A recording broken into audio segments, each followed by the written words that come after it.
Five-star Jasper Johnson is reportedly close to a decision. Is Illinois still in the picture? Locked on Illini, let's go.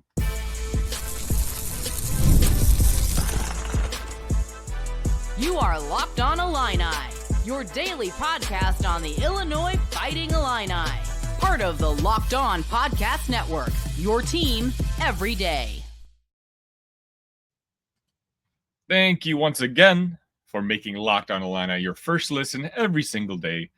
A reminder, we are free and available wherever you get podcasts and on YouTube, part of the Locked On Podcast Network, your team every day. My name is Sonny Verma. You can find me at IlliniCast. If you'd like to support the show, please hit that like button. Please hit that subscribe button. Today's episode is brought to you by Gametime. Download the Gametime app, create an account, and use Locked On College for $20 off your first purchase. Terms apply. As most of you recall, Illinois hosted five-star Jasper Johnson last month in for an official visit to Champaign. It was a shocker to some having a player of that caliber come visit campus, but it kind of showed you why the hiring of Orlando Antigua was so integral. Antigua and Johnson had a relationship from when Antigua was the assistant coach at Kentucky, and obviously he carried that relationship over to Champaign, and Illinois has become one of Jasper's potential landing spots for college basketball. Supposedly, we're going to find out very soon where Jasper is going to decide to play. Joe Tipton from On3 Sports announced that Jasper is very close to a decision and that there's a very good chance he will be making an announcement after the Peach Jam tournament. The story of Johnson is an interesting one. When he came to visit us about a month ago, there was a lot of shock, mainly because it seems like between our backcourt this year, with Boswell and Yakushonis and Will Riley coming to the Illini, and Jeremiah Fears on the team next year as an incoming recruit, it seemed like we were kind of loaded at the guard position. And so some were kind of surprised that Brad Underwood was making such a strong effort towards getting Jasper Johnson here in Champaign. Well, that problem eased itself up a little bit for next season, as obviously we all know Jeremiah Fears ended up decommitting from the Illini, and as of this recording, we're still not sure where he's going to ultimately end up. But at least now, Jasper Johnson, but with Fears now gone, Jasper can know that he's going to be the priority guard coming into the Illini should he choose to play here next year. Jasper, if you recall, in a video I did during his official visit, 6'4" scorer. And I mean pure scorer. The minute he steps foot on a college basketball court, he will be one of the best scorers in the sport. He's a guy who coming in next season can average 12 to 15 points per game, I think, without breaking a sweat. He's absolutely that good. And if you don't believe me, just go do a simple search for YouTube, Jasper Johnson, and you'll see what I'm talking about. And scoring is what next year's roster could potentially need. As we talked about last week, there's a couple of mock drafts out there already that have KJ and Will Riley as one and dones for the Illini next season. And so then that opens up significant playing time at the 2 and 3 positions for the Illini. Will Riley, we're hoping, is going to be one of our main scorers this year. KJ, not necessarily. I think he's just more of an overall playmaker. But between Will Riley being gone and Hummerkhaus having graduated, next year we're going to need somebody who's going to be able to score buckets. And Jasper Johnson is very, very good at scoring buckets. So I think he would slide in perfectly next to a guy like Boswell. Now, Jasper already has some familiarity with some of the guys on the Illini roster, having played with the under-18 Team USA team with Morez Johnson a couple months back. So hopefully that sort of relationship and familiarity will help in swaying things to the Illini, because right now, if I'm going to be completely honest with you, it looks like the Illini don't seem to be one of the strong favorites or even in the top 3, according to USA Today, who listed UNC, Alabama, and Kentucky as the perceived leaders. Now, Kentucky, obviously, he's a kid from Lexington, so that kind of makes sense. It's hard to get a kid from Lexington out of wearing the blue, but Mark Pope has made Jasper a priority, as pretty much every other coach has. Hubert Davis was seen watching Jasper live at recent games. Mark Pope, same thing. All the head coaches want him, of course, including Brad Underwood and Orlando Antigua. So what does this mean? Does this mean that I don't think that they're going to get him? Probably not, but that doesn't mean that we're out of it. The thing is, you can never count out Brad Underwood plus Orlando Antigua. If you recall, when Will Riley's name came up, Illinois was barely mentioned. And it was kind of where Orlando worked that relationship through back channels that all of a sudden, we got Will to visit Champaign, and then all of a sudden people were talking about the Illini potential being the favorites to land him, which surprised a lot of people because, again, you take a look at the other teams that they were competing against, the Arizonas, the Kentuckys. Those are some blue blood programs. But what ultimately happened? Antigua locked it down. Will Riley became an Illini. And I do think that if Jasper is nearing the point that he wants to make a decision, that Brad and Orlando are going to have some good, honest conversations with Jasper. Talk about how he could seamlessly fit in on next year's roster, where his best asset, his scoring, would fit in perfectly with next year's team. And of course, now with Jeremiah not suiting up for the Illini, that opens up significant amount of NIL opportunities as well, which we know the Illini are very aggressive with. So having said that, while we might not be the current favorite for Jasper Johnson's college choice, I don't think it matters right now. I think as commitment time gets closer, I'm going to be reaching out to a couple people, try to find out where the vibes are going. Again, for me, it's going to be hard to get a kid from Lexington not to play for Kentucky. I've heard other reports say UNC is actually the favorite. And again, UNC arguably is the blue blood of all blue bloods. But regardless of where he decides to suit up next season, I just want to sit back and let Illini fans know that how wonderful is it that we are now in recruiting battles with UNC, with Alabama, with Kentucky. We are in recruiting battles for the elite and going up against other elite programs. And that's what Illinois is trying to become. And I don't think that's going to be coming to an end anytime soon.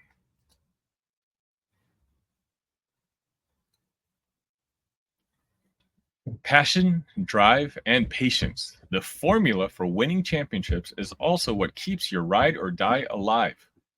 eBay Motors has everything you need to maintain your vehicle and level it up to peak performance. Superchargers, roof racks, exhaust kits, LED headlights, and more. Whether you're into speed, power, or style, eBay Motors has you covered. With over 122 million parts for your number one ride or die, you'll always find exactly what you're looking for.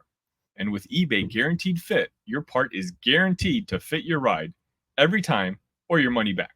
Because with eBay Motors, you're burning rubber, not cash. With all the parts you need at the prices you want, it's easy to make your car the MVP and bring home huge wins. Keep your ride or die alive at ebaymotors.com. Eligible items only. Exclusions apply. eBay Guaranteed Fit only available to U.S. customers.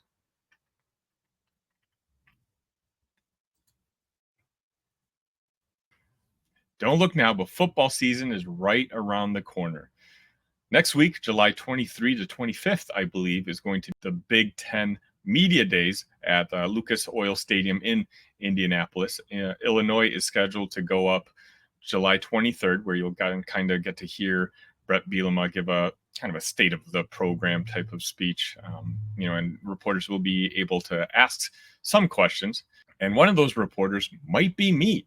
I have received approval to be a credentialed media member for that event. I'm trying to work out logistics on my side to be there in person and try to, maybe do an episode from Big Ten Media Days and give you guys a different perspective of what the event is kind of like. Well, For those of you who do follow Big Ten Media Days, usually the coach selects 3 players to bring alongside with him. Sometimes with the team captains or whatever the narrative might be. The coach will pick 3 guys who will be interviewed by the Big Ten Network and other media members. They end up being kind of the faces of next year's team. And over the weekend, it was announced that wide receiver Pat Bryant and defensive players Seth Coleman and Gabe Jacas will be the 3 players attending Big Ten Media Day to represent the Illini. And it makes sense. Pat Bryant obviously is going to be the senior wide receiver. He's a player we all have high aspirations for. He's really every single year leveled up his production on the field. And this year we will be counting on him along with Zachary Franklin to be one of our offensive cornerstones catching that football. On the defensive side, Seth Coleman and Gabe, you're talking about 2 of the best defensive players on our team, if not the entire conference. I'd argue those 2 are probably the most important players on the team just because of their ability to kind of maybe hopefully mask the defensive ineptness we might have. Now, when you think about defense in the modern day of college football and football in general, and this applies to NFL too, I would argue, and let me know if you agree with me or disagree with me, that the linebacker unit is probably the least valuable in modern day football.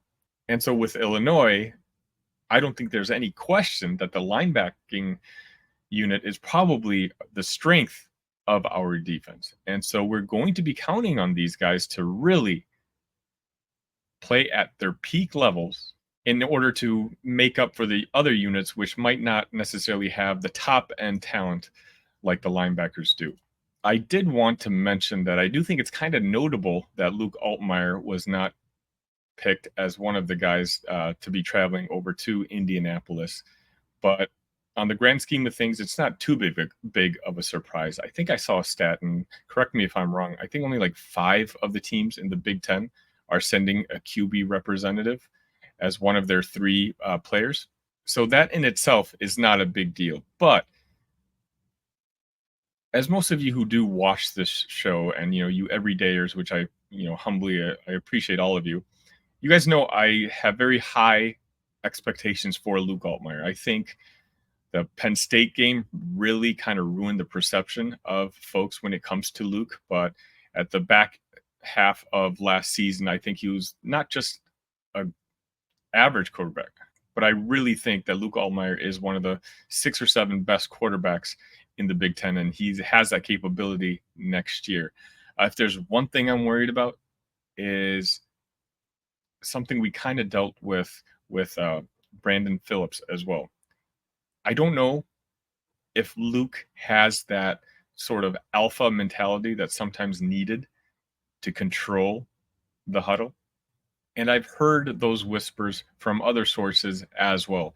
I do think Brett would love if Luke kind of, I don't know if it's a lack of confidence, or maybe that's just his personality.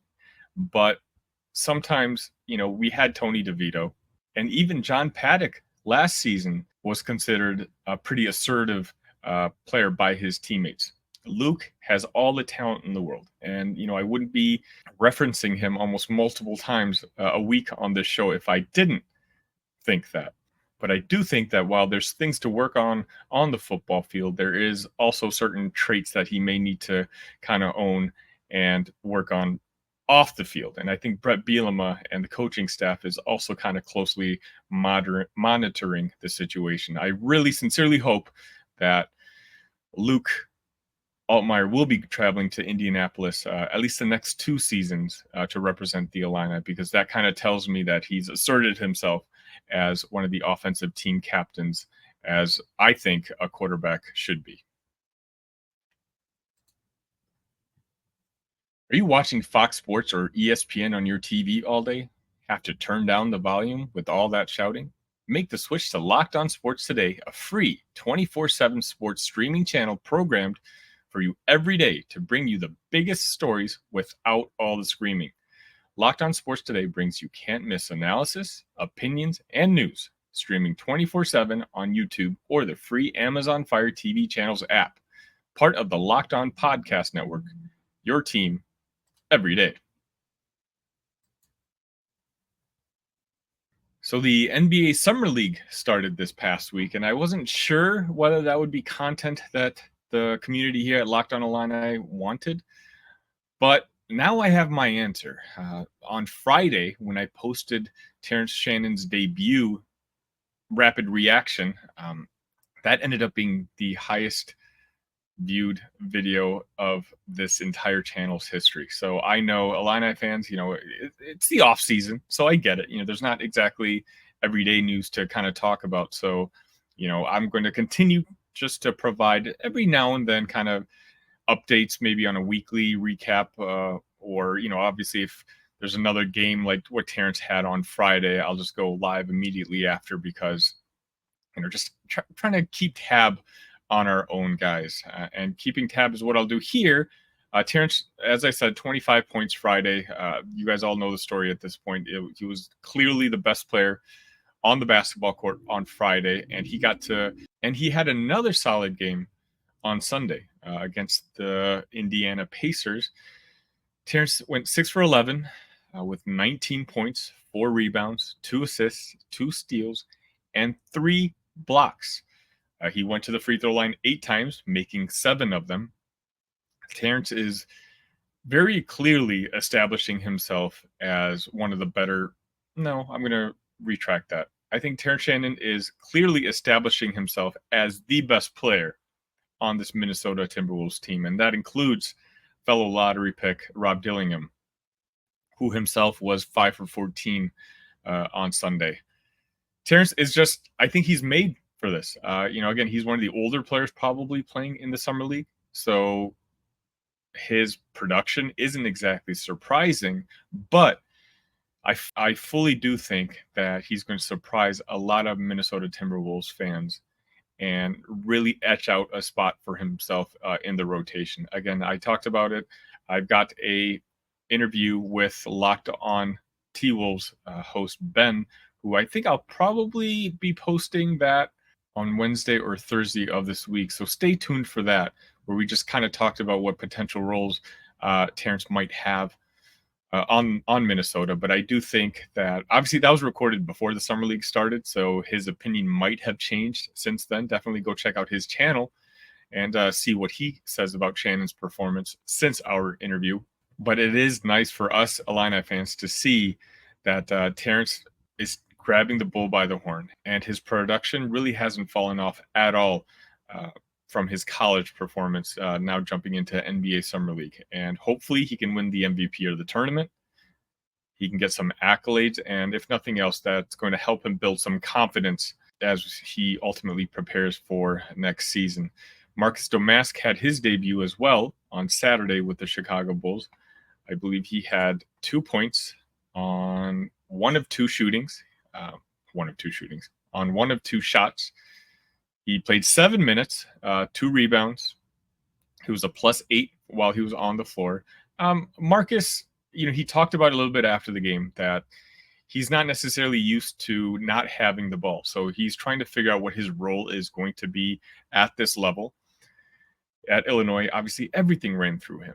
He was the de facto point guard. And if we weren't running in transition with Terence Shannon Jr., that usually meant that Marcus Domask had the ball in his hands, and he was ultimately the guy who kind of decided where the play was going to go. That's not going to happen at the NBA level. He's going to have to figure out a way to become and so a league like Summer League is probably very good for a player like him to give him a chance to adjust to the speed and then realize what kind of role he can ultimately fill at the NBA level. Do I think he's going to be making an NBA roster anytime soon? Probably not, but that doesn't mean he can't. Obviously, again, he's got to work on a shooting stroke, and he's got to essentially become an automatic when he shoots from 3. But even if he doesn't make it to the NBA, I think Marcus can have a long career playing basketball professionally if it's overseas. And obviously there's a lot of good money in that as well. So that's nothing to be ashamed for. Georgie, unfortunately, DNP coach's decision. in his matchup. It was actually against Terence Shannon Jr. and the Minnesota Timberwolves. So we didn't really get a chance to see what he's capable of doing. I don't think anyone really expects him to make an NBA roster, but it would have been nice to see him get some burn on the court. Speaking of DNPs, that's also what Quincy Guerrier had in his debut for the Raptors. Now, both him and Domask have games late Sunday evening, but this is being recorded right before those are tipping off, so I won't have the updated stats for that. But again, I'll reference that later on in the week. Hopefully, it'd be nice to see if Marcus and Quincy can have a good enough game that's going to require me to do another rapid reaction. Should I decide to do so, again, do me a favor, hit that notification button. Guys, 71% of the people watching these videos are not subscribed. Now, you're not required to, but it really, really helps the growth of this channel if you hit that subscribe button. So just remember, it's absolutely free. Hit that like button on your way out. I truly, truly appreciate you guys tuning in every single day. This channel is growing so incredibly fast that, let's just say, people are noticing, and it helps me stay motivated in trying to grind out content for you daily, because again, I'm the only source out there that's providing you guys with daily Illini content. And let's be honest, there's not necessarily things to talk about every single day. So I'm trying to do my best to try to keep things interesting for you guys and, have you keep coming back. But again, my name's Sonny Verma. I want to hear your feedback on this episode, on any other episodes previous to this. If there's a particular topic you want me to cover, let me know. This is not my show. This is your show. So hit me up at IlliniCast or at TheSunnyV, and we can continue this dialogue off screen. I was actually also thinking about recording an episode live. Tell me if that's something you guys would be interested in. That way I can actually go back and forth with you as I read the comments. I can respond live here on an episode. So if that's something you think you would find interesting, let me know, and I'll be a little bit more compelled to do it. But until then, ILL love you guys.